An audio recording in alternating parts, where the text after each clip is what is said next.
Hello friends, welcome back to our channel. ಹೇಗಿದ್ದೀರಾ ಎಲ್ಲರೂ ಚೆನ್ನಾಗಿದ್ದೀರಾ ಅಂತ ಅಂದ್ಕೊಂಡಿದ್ದೀನಿ. ನನ್ನ ಚಾನಲ್ಗೆ ಯಾರು ಸಬ್ಸ್ಕ್ರೈಬ್ ಮಾಡಿದ್ರೆ ನೋಡ್ತಾ ಇದ್ದರೆ ದಯವಿಟ್ಟು ಸಬ್ಸ್ಕ್ರೈಬ್ ಮಾಡ್ಕೊಂಡು ನೋಡಿ ಅಂತ ಹೇಳ್ತಾ ಇವತ್ತಿನ ವೀಡಿಯೋನ ಶೇರ್ ಮಾಡ್ತಿದ್ದೀನಿ. ಸೊ ಇವತ್ತಿನ ವೀಡಿಯೋ ಎಲ್ಲ ಶೂಟ್ ಮಾಡಿದ್ದು ವಿಜಯ್. ಸೊ ಅವನೇ ವಿಡಿಯೋ ಶೂಟ್ ಮಾಡಿ ಎಡಿಟಿಂಗ್ ಮಾಡಿ ಅವನೇ ಅಪ್ಲೋಡ್ ಕೂಡ ಮಾಡ್ತೀನಿ ಅಂತ ಹೇಳ್ದ. ಸರಿ ಆಯಿತು ಮಾಡು ಅಂತ ಹೇಳ್ದ. ಅವನೇ ವೀಡಿಯೋಸ್ ಎಲ್ಲ ಶೂಟ್ ಮಾಡಿದ್ದಾನೆ. ಹಾಗೆಯೇ ಏನೇನೆಲ್ಲ ಆಯಿತು, ಸೊ ಅಮ್ಮನ ಮನೆಗೆ ಹೋಗಿ ಬಂದಿದ್ದು, ಏನಕ್ಕೆ ಸಡನ್ನಾಗಿ ಹೋಗಿದ್ದು ಅಂತಂದರೆ ಒಂದು ಸ್ವಲ್ಪ ಐಟಮ್ಸು ತೊಗೊಬರ್ಬೇಕಾಗಿತ್ತು ಮನೆಗೆ. ಅಂದರೆ ಸೋಪ್ಗಳು ಮತ್ತು ಶಾಂಪೂ, ಆಮೇಲೆ ಈ ಸರ್ಫ್ ಎಕ್ಸೆಲ್ಲು ಅವೆಲ್ಲನೂ ಇರುತ್ತಲ್ಲ, ಅದು ಎಲ್ಲ ಹೋಗಿ ತರಬೇಕಿತ್ತು. ಹಾಗಾಗಿ ಹೋಗಿದ್ವಿ. ಯಾಕೆ ನಿಮ್ಮ ಮನೆ ಹತ್ರ ಸಿಗಲ್ವಾ, ಅಲ್ಲಿವರೆಗೂ ಹೋಗಿ ತರಬೇಕಂತ ಕೇಳ್ತೀರಾ. ಸೊ ಇಲ್ಲೂ ಸಿಗುತ್ತೆ. ಇಲ್ಲೇನಂದರೆ ಜಾಸ್ತಿ ರೇಟ್ ಕೊಡಬೇಕು. ಸೊ ಇಲ್ಲಿ 100 ರೂಪೀಸ್ ಆದರೆ, ಸೊ ಅಲ್ಲಿ ಅಮ್ಮ ಬಂದುಬಿಟ್ಟು ಅವ್ರ ಆಫೀಸಲ್ಲಿ ತೊಗೊಬರ್ತಾರೆ. ಅಂದರೆ ಅವ್ರು ಕೆಲಸ ಮಾಡ್ತಾರೆ, ಅಲ್ಲಿ ಕ್ಯಾಂಟೀನ್ ಇರುತ್ತೆ. ಸೊ ಅಲ್ಲಿ ತೊಗೊಂಬರ್ತಾರೆ.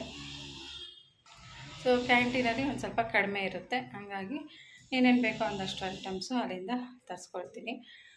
ಸೊ ತೊಗೊಂಬಂದಿದ್ದಾರೆ, ಹೋಗಿ ತೊಗೊಂಡು ಬರಬೇಕು. ಏನೇನು ಅಂತ ನೋಡಬೇಕು.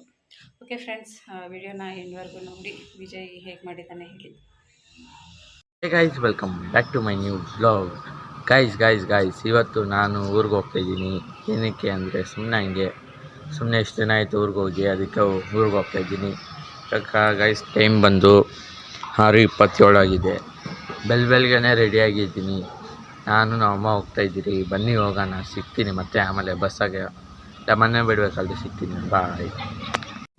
ಸೊ ಗೈಸ್, ಮನೆಗೆ ಬಿಡೋಕ್ಕಿಂತ ಮುಂಚೆ ಸ್ವಲ್ಪ ಕಾಫಿ ಕುಟ್ಕೊಂಡು ಹೋಗೋಣ ಅಂದ್ಕೊಂಡು, ಬೆಳಿಗ್ಗೆಯಿಂದ ಏನು ತಿಂದಿದ್ದಿಲ್ಲಲ್ಲ, ಅದಕ್ಕೆ ಕಾಫಿ ಕುಡಿದ್ಬಿಟ್ಟು ಆಮೇಲೆ ಮನೆ ಬಿಟ್ಟು ಬಸ್ ಸ್ಟಾಪ್ ಹತ್ರ ನಿಂತ್ಕೊಂಡಿದ್ದೆ.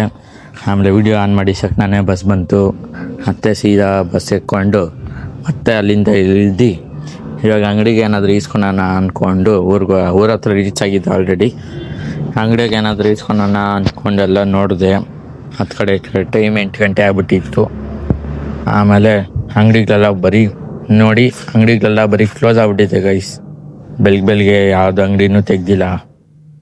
ಆಮೇಲೆ ಮತ್ತೆ ಮನೆಗೆ ಬಂದಮೇಲೆ ಈ ಔಟ್ಫಿಟ್ ಹೆಂಗಿದೆ ಅಂತ ರೇಟ್ ಮಾಡಿ ಗೈಸ್. 10 ಔಟ್ ಆಫ್ 10 ನಿಮಗೆ ಹೆಂಗೆ ಇಷ್ಟ ಆಯ್ತು ಅಂತ.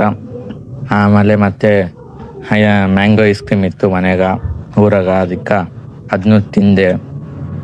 ಒಂದು ಸ್ವಲ್ಪನೇ ಹಾಕ್ಕೊಂಡು ತಿಂದೆ. ಚೆನ್ನಾಗಿತ್ತು ಮ್ಯಾಂಗೋ ಐಸ್ ಕ್ರೀಮು. ನಂದಿನಿ ಇಲ್ಲಿ ಇಸ್ಕೊಂಡಿದ್ದು ಆಲ್ರೆಡಿ ಮನೆಗಿತ್ತಲ್ಲ, ಅದಕ್ಕೆ ನಮ್ಮ ಅಜ್ಜಿ ಅಂದರು ತಿನ್ಕೊ ಅಂತ. ಅದಕ್ಕೆ ಒಂದು ಸ್ವಲ್ಪ ಟೇಸ್ಟ್ ಮಾಡಿ ನೋಡಿದೆ. ಟೇಸ್ಟ್ ಮಾಡಿ ಸೂಪರಾಗಿತ್ತು ಗೈಸ್. ನೀವು ಈಸ್ಕೊಳ್ಳಿ, ತಿನ್ನಿ, ತುಂಬ ಚೆನ್ನಾಗಿದೆ. ಆಮೇಲೆ ಮನೆ ಬಿಡ್ತಾಯಿದ್ದೀರಿ ಗೈಸ್. ಜಾಸ್ತಿ ಏನು ವೀಡಿಯೋ ಮಾಡ್ಕೊಂಡಿರಲಿಲ್ಲ. ಹಿಂದೆ ನೋಡಿ ನಮ್ಮ ಅಜ್ಜಿ ಬರ್ತಾವ್ರೆ. ನಮ್ಮನ್ನ ಬಿಡಾಕ ಬಸ್ ಸ್ಟಾಪ್ ಹತ್ರ ಬಿಟ್ಬಿಟ್ಟು ಮನೆಗೆ ಹೋಗ್ತಾರೆ. ಆಮೇಲೆ ಸೀದಾ ಮನೆ ಹತ್ರ ಬಂದ್ರಿ. ಮತ್ತೆ ಇವಾಗ ಸ್ಕೈ ಬ್ರಿಡ್ಜ್ ಏನಾದರೂ ಸ್ಕೈ ವಾಕ್ ಏನೋ ರೋಡ್ ಕ್ರಾಸ್ ಮಾಡೋಕ್ಕೆ, ಅದಕ್ಕೆ ಅಲ್ಲಿಂದ ಇಟ್ಕೊಂಡು ರೋಡ್ ಕ್ರಾಸ್ ಮಾಡಿದ್ರಿ. ನೋಡಿ ಹೆಂಗಿದೆ, ಬಸ್ಸುಗಳು ಗಾಡಿಗಳೆಲ್ಲ ಬರ್ತಾ ಐತೆ, ನಾವು ಮೇಲೆ ನಡೀತಾ ಇದ್ದೀರಿ. ನೀವು ಎಷ್ಟು ಹೋಗಿರ್ತೀರ ಗೈಸ್, ನಾನು ಎಷ್ಟು ಹೋಗಿದ್ದೀನಿ. ಆಮೇಲೆ ನೆಕ್ಸ್ಟು ನೋಡ್ಬೇಕು ಹೆಂಗಿರ್ತೈತೆ ಅಂತ. ಸೊ ಗೈಸ್, ಫೈನಲಿ ಮನೆ ಹತ್ರ ರೀಚ್ ಆಗಿದ್ದೀನಿ. ಆ್ಯಂಡ್ ನೋಡ್ತಾ ಇದ್ದೀರಾ ಕತ್ಲಾಗಿದೆ ಅಂತ. ಕತ್ಲನ್ನ ನಾನು 2 ಗಂಟೆಗೆ ಮನೆಗೆ ರೀಚ್ ಆಗಿದ್ದೆ. ವೀಡಿಯೋ ಮಾಡೋಕ್ಕಾಗಿಲ್ಲ ಗೈಸ್, ಫುಲ್ಲು ರಶ್ ಇತ್ತು ಬಸ್ಸಾಗ. ಜಾಸ್ತಿ ಏನು ವೀಡಿಯೋ ಮಾಡ್ಕೊಳಕ್ಕಾಗಿಲ್ಲ. ಮನೆಗೆ ಸೀದಾ ಬಂದೆ, ನಿದ್ದೆ ಮಾಡಿ ಆಮೇಲೆ ಮತ್ತೆ ಎದ್ದು ಊಟ ಮಾಡಿಕೊಂಡು ಇವಾಗ ವ್ಲಾಗ್ ಮಾಡ್ತಾಯಿದ್ದೀನಿ. ರಾತ್ರಿ 8:30 ಆಗಿದೆ ಇವಾಗ. ಆ್ಯಂಡ್ ಐ ಹೋಪ್ ಈ ವಿಡಿಯೋ ನಿಮ್ಗೆ ಇಷ್ಟ ಆಗಿದೆ ಅಂದ್ಕೊತೀನಿ. ನೆಕ್ಸ್ಟ್ ವ್ಲಾಗು ನೋಡೋಣ ಯಾವಾಗ ಬರುತ್ತೆ ಅಂತ ನಾನು ಅಂದ್ಕೊಂಡಿದ್ದೀನಿ. ನೆಕ್ಸ್ಟ್ ಮಂತ್ ನನ್ನ ಕಾಲೇಜ್ ಸ್ಟಾರ್ಟ್ ಆಗ್ತಿದೆ ಗೈಸ್. ನನ್ನ ಕಾಲೇಜ್ ಜರ್ನಿ ಹೆಂಗಿರ್ತಿದೆ ಅಂತ ಅದನ್ನೆಲ್ಲ ನಿಮ್ಗೆ ಶೇರ್ ಮಾಡ್ತೀನಿ. ಸೊ ಸಬ್ಸ್ಕ್ರೈಬ್ ಮಾಡ್ಕೊಳ್ಳಿ. ಈ ವಿಡಿಯೋ ನಿಮ್ಗೆ ಇಷ್ಟ ಆಗಿದ್ದರೆ ಲೈಕ್ ಮಾಡಿ, ಶೇರ್ ಮಾಡಿ, ಸಬ್ಸ್ಕ್ರೈಬ್ ಮಾಡ್ಕೊಳ್ಳಿ. Thanks for watching. ಬಾಯ್.